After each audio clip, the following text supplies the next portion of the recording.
کچھ لوگ تعویذ عاملین لکھ کے دیتے ہیں کہ اس کو پانی میں ڈال کے تو وہ پینا ہے، یہ ٹھیک ہے؟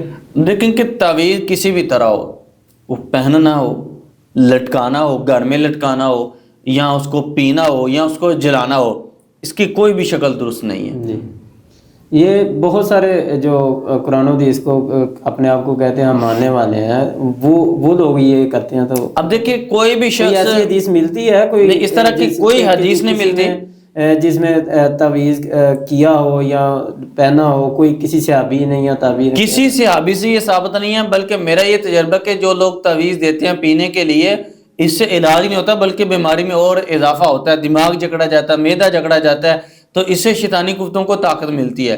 اگر علاج کرنا بھی ہے بطور پانی کوئی چیز استعمال کرنی ہے تو اس کے اوپر پڑھ کے دم کرنا چاہیے، نہ کہ اس طریقے سے استعمال کرنا چاہیے۔ اور کسی صحابی سے، سلف صالحین سے اس طرح کا کوئی واقعہ نہیں ملتا۔ زعفران وغیرہ سے تعویذ لکھ لیتے ہیں، اس طرح سے کئی کچھ ہوتا ہے۔ دیکھیں زعفران کے ساتھ لکھیں، کستوری کے ساتھ لکھیں، سونے کے ساتھ لکھیں، چاندی کے ساتھ لکھیں، جس چیز سے اللہ کے نبی نے منع کر دی ہے وہ چیز تعویذ ہی ہے، جو جیسے مرضی، چاہے اس کو آپ چاندی کے اوپر لکھ کے پہن لیں، یا چاندی کو سونے کے اوپر لکھ کے اور سونے میں اس کا تعویذ بنا کے وہ گلے میں ڈال لیں، تعویذ ہی رہے گا۔